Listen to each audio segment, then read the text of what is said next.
চানটা করে নিলাম, চানটা করে নিয়ে খুব শীত লাগছিল, তাই ভাবলাম একটু ছাদে গিয়ে বসি। এবার তখনও জলখাবারটা খাওয়া হয়নি, ওই জন্য একবারে জলখাবারটা নিয়ে গিয়েই বসেছিলাম। তো আজকে একটু চাউ করেছিলাম, চাউ আর পকোড়া করেছি, সোয়াবিনের পকোড়া আর কি। সোয়াবিনের পকোড়া খুব ভালো লাগে আমার, তো ভাবলাম একটু করি।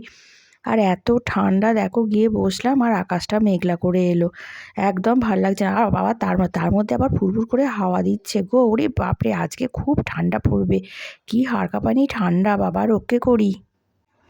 একটা সময় ছিল, মানে সকালবেলা উঠে উঠোন ফুটোন পরিষ্কার করে আমাদের ধোয়া হয়ে যেত, সেই উঠোনেতে মাদুর পেতে সারাদিন উঠোনে বসে থাকতাম, খাওয়া দাওয়া সব কিছু উঠোনেতে। কিন্তু এখন আর সেসব হয় না। প্রথম কথা, আমাদের সে উঠোনও নেই আমার বাপের বাড়ির মতো। আর এই রান্না বান্না করে খাবার দাবার নিয়ে ছাদে এসেও বাবু ভালো লাগে না। কিন্তু এই রোদ্দুরের মধ্যে সেই যখনই একটু এসে বসি এখানে, এটা ওটা খাই, তখনই আমার সেই বাপের বাড়ির কথা মনে পড়ে যায়, ছোটোবেলার কথা মনে পড়ে যায়। সকাল হলো তো উঠোনে উঠে এসে বসে পড়লুম রোদ্দুরের মধ্যে উঠোনেতে। তারপরে তো আমাদের একটা বড় পুকুর ছিল, সেই পুকুর পাড়ে কি সুন্দর গাছপালা, মানে মাঠ মতো আর কি, সেখানে একটু অল্প শাক সবজি চাষ টাসও হতো। সেইখানে গিয়ে বসে বসে রোদ্দুর পোহাতুম। তো সেটা একটা মানে আলাদা আনন্দ লাগতো, জানো তো। কিন্তু সেই দিনগুলোর কথা আমার খুব মনে পড়ে। তো যাই হোক, মনে পড়লে তো কিছু করার নেই। তো এখন চাউটা আমার মোটামুটি খাওয়া হয়ে গেল, কিন্তু আমার একটু রোদ্দুরটা লাগলে ভালো হতো, খুব শীত করছে আমার। তো ঠিক আছে, এবার যাই, দেখি কোথাও রোদ্দুর এসছে কিনা, মানে এখানে আমার খুব শীত করছে।